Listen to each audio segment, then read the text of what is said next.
Invest Africa, proudly brought to you by KPMG.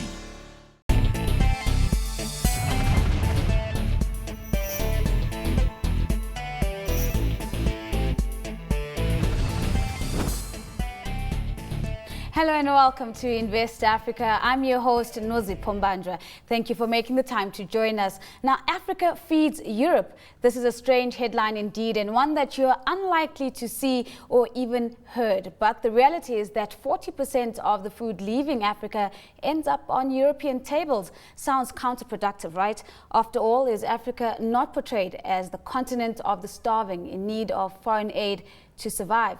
Well, that's a portrait that should be changing. With large amounts of untapped arable land, Africa's agricultural trade is projected to be worth $1 trillion as soon as 2030.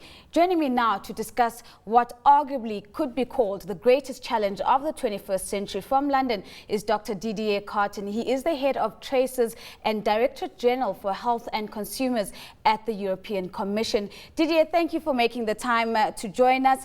Maybe let's just get first a stance from you in terms of the state of agricultural investment in Europe before we get a comparative analysis of what this looks like with regards to Africa. Hi. Just to talk about Traces as you presented, and what I would like to talk about this system is in direct relation with all the food action that can be done with EU and even a bit forward, not only EU but at the regional level. This is a free IT system that is designed to make all the certification for any movement of live animals, of product of animal origin to EU or within EU. So let me talk about a bit of the history, because it's quite interesting regarding what can happen in Africa. At the very beginning, it was a single market in EU, and this system was designed just to allow a free circulation of live animals and products within this single market. And in the same time, we developed the protection of this single market with the control at the border. And afterward, we considered that it would be very, very useful to develop relation and to strengthen all the relationship we have got with our partner, and especially with Africa and with all the countries of Africa. And so that's the reason why we develop a specific module just to allow any third country to make online its own certificate, and just to avoid any administrative burden and to speed up all the administrative process when these goods are arriving at the border. And now what we are developing is to give the possibility to this country in Africa, because if it is the same as EU, and we believe so, that the most interesting is to make the trade between themselves. And we developed this, what we call the regional module, to give the possibility to this country to use the system for their own purposes internally with Africa. And this is in relation with the African Union. We try to develop something on the basis of the regional economic community that exists at the level of the African Union. And this is just to facilitate the trade. So within the food. Okay. Didier, let me just intervene there and maybe get a sense from you whether these efforts have resulted in an improvement in the quality of agricultural produce that you're seeing from African markets.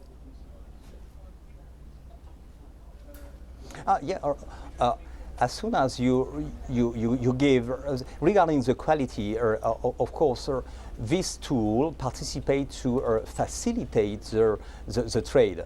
And as soon as there is some niche that can be opened with this facilitation of the trade, it will improve the quality of what is going to be exported. And there is a direct impact. So, but first of all, it's just to try to remove all these barriers that can exist when countries want to export. And just to give you some facts regarding traces. And traces the scope today, and we expect to extend the scope, but it's concerning live animals. So for Africa, exporting to EU is very, very limited. But regarding food and a product of animal origin, the main product exported at that time is a fish product. It represents about 85% of everything exported to EU, and 80% of the country, yeah, because we have got 16 African countries that are using traces for their own export. It is half of the country that are exporting the type of product covered by traces, and this is quite interesting because 80% of every trade, every export is done now within traces. But what we try to do is just to have an improvement, but not only to export to EU, but at the regional level, to give this possibility to aggregate more than these 16 countries. Yeah. The remaining exporting country, of course, but as well the 54 countries that exist in Africa. Allow me to intervene once more, and perhaps just to put another risk factor on the table, in particular talking about the outbreak of Ebola in Africa. We've seen this also infiltrate into Europe now. To what extent is this going to be impacting on the agricultural trade relations that exist between the two continents? I'm not going to talk about Ebola because it is something that is not at all foodborne disease or something like that. But you pointed out something very, very interesting is why we developed that in Europe. It is following a sanitary crisis. It was not the Ebola, which is human beings related, but it is regarding classical swine fever and foot and mouth disease. That are diseases that exist in Africa. And this type of system, with all the notification that can be done and with the follow-up and the tracing back and forth of all the movement is very useful to react as quick as possible when there is a sanitary crisis. And this is why we developed that, and for the benefit of the single market in EU. And this is what we try to promote within a single market, within a REC in Africa, or within Africa in totality. We can have the dream that maybe Africa in 20 years will look like what we have got at that time in EU with a single market. And the system, and this system is here just to trace back and forth and to react as quick as possible when there is a sanitary crisis and for whatever. But Ebola has nothing to do with the export today, and just to jeopardize any kind of food export, and especially because it is located in countries that are not exporting too much. But this is nothing to do with the animal health or public health disease concerned with the exchange of food. Didier, let's talk about the citrus black spots, in particular emanating from the South African market and the concerns that have been raised from the European side in terms of the quality of that agricultural produce. What is the future of citrus products coming from South Africa into Europe? Do you get a sense that these tensions are going to be overcome and normal resumption of trade will continue? Yeah. Okay. Regarding that disease, for the time being, we don't have the plant within the system. Is only the live animals and product of animal origin, but it is something that it is going to be extended. Regarding what is going to happen with the product that are concerned with that disease there is a prohibition right now, but prohibition in relation with the efforts that will be done with the eradication and so on by South Africa. It is something that could be a change in the future. But I cannot tell you what is going to really happen at that time, except the fact that all the exports of the product are blocked according to that disease. Didier, thank you for making the time to join us. Unfortunately, that's all the time we have with Dr. Didier Carton. Again, we'll thank him for his time. It is time for us here in Johannesburg to take a quick break, but when we come back, we're going to be tapping into the resource that is Africa's food sector. Don't go away.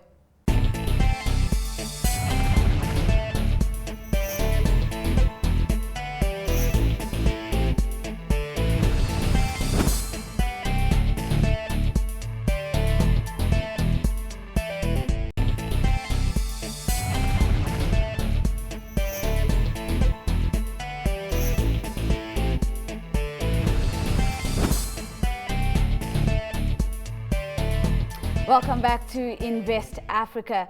Now, tonight we're talking about investing in food production. Remember that we do value your suggestions and your feedback. So send us an email. That's to investafrica@abn360.com, or talk to us on Twitter by using the handle @CNBC Africa, and the hashtag is Invest Africa. And of course, you can follow me @NoziPombandra.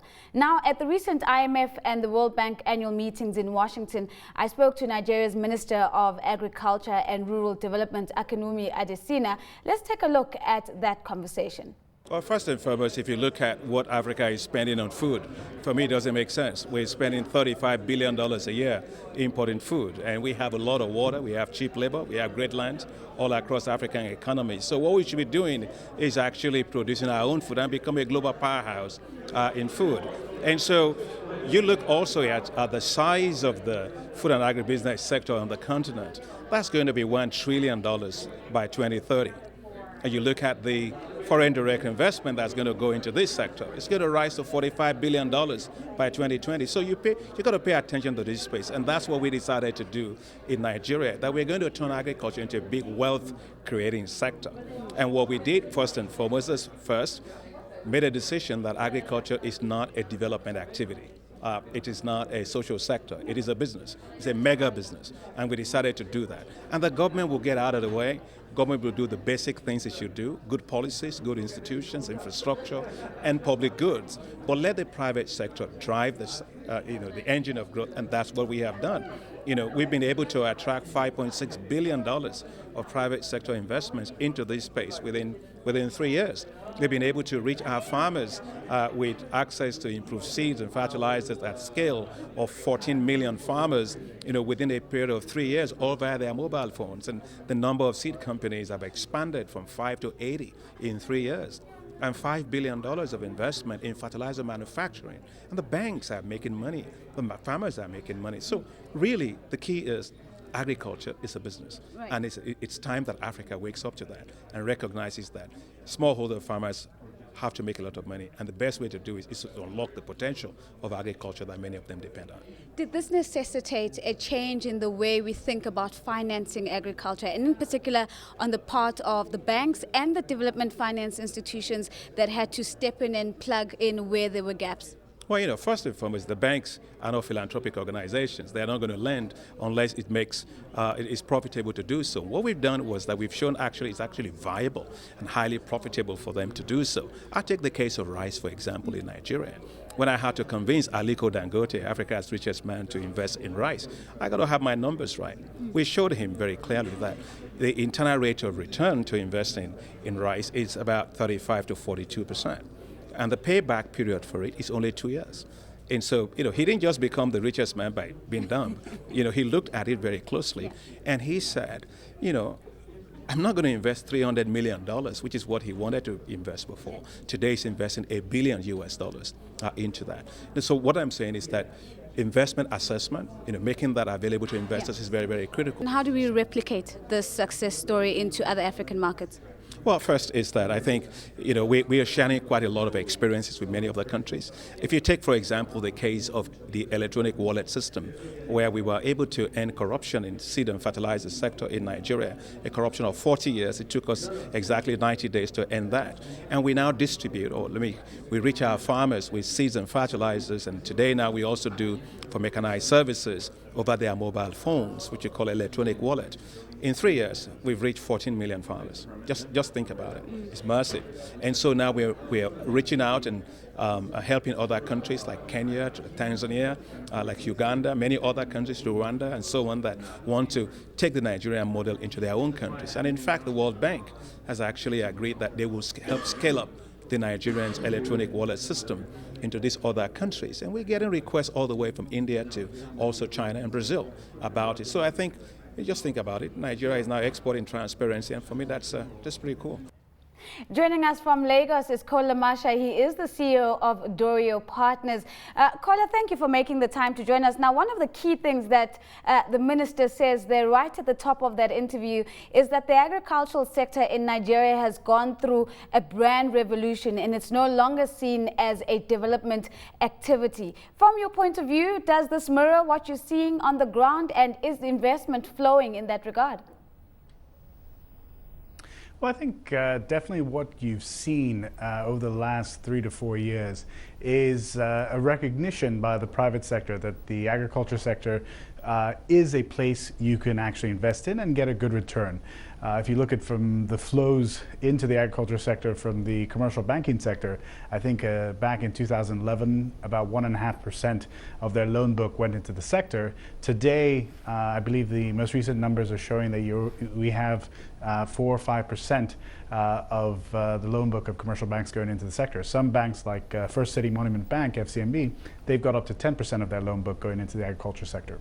What kind of interventions are we seeing on the ground on the part of smallholder farmers to make sure that the business case for investment at that level is strengthened? Well, I think the reality is that a lot of investments tend to focus more on setting up their own commercial farms and so on and so forth. I think the reality, though, is that over time we need to see more and more people starting to invest in smart ways with smallholder farmers. I think that's one of the key things that, as an organization, we exclusively focus on. All of our investments are such that we invest in a manner that is profitable, but also ensures that we're able to increase the profitability of small-scale farmers. To a large extent, when we look at the growth of the retail sector across the continent, we oftentimes forget to talk about smallholder farmers who are at the far end of that particular value chain. Are we seeing an integrated approach to financing agriculture that would be inclusive of all the stages that when a piece of produce, for example, moves from the ground to the point where it's sitting on a shelf? Well, the reality is that traditionally people have found it very difficult to finance smallholder farmers because they, unlike larger organizations, they don't have the traditional collateral that banks and other institutions would look for. I think that's one of the reasons why one of the key things we've done is invest in a model we call an agricultural franchise, where effectively we de-risk smallholder farmers by looking at other ways besides traditional collateral to protect capital flows to them. And I think by the end of 2015, we'll be providing somewhere in the range of about $5 million in financing directly to smallholder farmers. And we're running right now at about a 99.8% repayment rate. And of course, on the other hand, Kola, there's always been the case for development finance institutions to plug the gap, in particular, not only around financing, but also offering the skills such as business acumen and training around how to increase productivity for smallholder farmers. Are we seeing this actually happening and moving away from sort of textbook rhetoric to something that is a reality on the ground? Well, I think the biggest challenge with a lot of that technical assistance that has come to smallholder farmers is that it's been provided almost in isolation. And one of the critical things that we've recognized is that the reality is, if you look at many other sectors, that if the user of the technology needs to understand how to use that technology, traditionally that comes through the same channel that the technology itself comes through. So basically what I'm saying is the seller of the technology is one that delivers the knowledge about how to use that. If you look at the agriculture sector, what we've seen, and one of the challenges that's been disconnected, you have development projects or government projects that are focusing on delivering that type of information, and that might work in a short time frame, but the reality is over a longer time frame, the individuals delivering that knowledge don't have the right incentives to ensure that the farmers are adopting that technology and adopting those learnings. So the reality is, the smart companies are integrating that type of activity, that training and development of their customer base directly into what they do every day. Let's maybe look at the infrastructure around agriculture, and in particular whether we are seeing that improving to ensure that in addition to productivity, we're also having higher yields that can bring higher returns, not only to the farmers, but for all of those invested. Well, I think a lot of the activity that the government's been working on is really trying to fix some of the underlying structural challenges that are inhibiting access to technology to the farmers, particularly seeds. I think is one of the first major steps that's been taken, with the deregulation of the seed industry, particularly in Nigeria, and that's enabled large players to come in with the right type of technology. Now, I think that deregulation needs to take one step further and probably allow these players to start coming in. Start by importing the technology, building up the market before they're forced to actually invest in processing facilities. But specifically on infrastructure itself, it's still, we haven't quite seen a lot of there's a lot of plans, but as far as direct implementation on the ground, I think those are still to come. The reality is the number one thing that the government should focus on an infrastructure standpoint is rural roads. If time and time again, study after study has demonstrated, if you just invest in ensuring you build good rural roads, you dramatically reduce the cost of technology coming in for the farmers and the cost of those farmers being able to access markets and get their products out into those markets. From a policy perspective, Kola, and in particular looking at land policy, which is an integral part of having a really productive agricultural sector, what are the major trends that we're seeing in land policy around Nigeria, and are those trends in favor for investment in the sector? Well, the reality is land is a tricky subject in Nigeria. The reality is that the way that the policies is written is that in theory the federal government owns a significant portion of the land, but in reality the communities that have been using this land for decades, if not centuries, really at the end of the day are the real owners of that. So if you're a large investor who wants to come in and get access to large amounts of land, yes, you start by working with government, but in turn, government has to then turn around and work with the communities to get you access to that. And the truth of the matter is that Nigeria has 84 million hectares of arable land, but we have 160 million people. If you look on a per capita per rural inhabitant, in 1960, Nigeria had 2 hectares per person. Today it's 0.9 hectares. By 2030, due to erosion, salinization, desertification, so on and so forth, that's going to go down to about half a hectare per person. So the reality is Nigeria already feels significant land pressure and will likely continue to see land pressure as population continues to grow. So the short answer to that question is that on the land side, what you want to do, the smart investors want to figure out how to work with smallholder farmers who are already have access to that land and informally within the communities have clear understanding of the title of that land.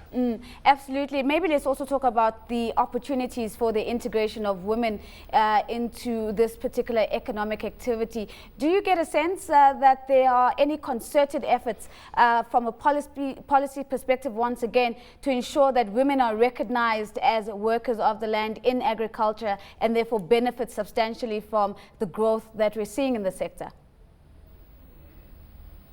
Well, from a policy standpoint, I know that the government has a desire. I'm not aware of any specific women-friendly policies that have been outlined. There may be some out there, but the reality is that we have inherent cultural challenges when it comes to women and agriculture in Nigeria. The truth is we work with a lot of female farmers. Over 20% of the farmers that we work with are women.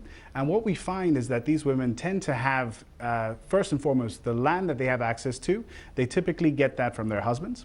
And that land is much smaller than the average farmer and tends to actually be far worse land. So we've actively developed a system in which we're actually in the process of scaling up now, where we can work with these female farmers to regenerate these degraded soils and get the organic soil content of this land up so it can start being much more productive. And through those, through investing in that land effectively, they can eventually over time start to grow. And we've seen that with several of the female farmers we work with. One year they'll have 0.2, 0.3 hectares. The next year they'll make enough money to move to 0.5 hectares and eventually 1 hectare, et cetera, et cetera, et cetera. And finally, we heard the minister earlier speaking about how Aliko Dangote has committed about $1 billion into the sector. From a private equity perspective, Kola, where are the opportunities in agriculture? Well, firmly, we believe the number one opportunity in the agriculture sector is within the protein value chain, particularly within the poultry value chain. If you look at any developing market, the agriculture sector that grows fast, subsector I should say, that grows fastest is the protein value chain, because as people get wealthier, then their diet shifts to include a much larger percentage of protein. Take China, for example. In 1966, they had about 7 kilograms per person per capita. By 2003, that had gone up to over 50 kilograms per person per capita. In Hong Kong, it's close to 90 kilo per person per capita. And so that's a standard trend that you see. And one of the more exciting spaces, as I mentioned, was the poultry, even a subsector of that area, because the reality in markets like Nigeria, what you see is that over time, poultry becomes the dominant source of protein, because at the end of the day, it's one of the most efficient forms of producing protein. Kola, thank you for making the time to join us. And that unfortunately brings us to the end of tonight's episode. Don't forget to send us your comments. The details are on your screen. Right now, Bruce Whitfield is standing by to bring you Tonight with Bruce. From myself and the Invest Africa team, it's goodbye for now.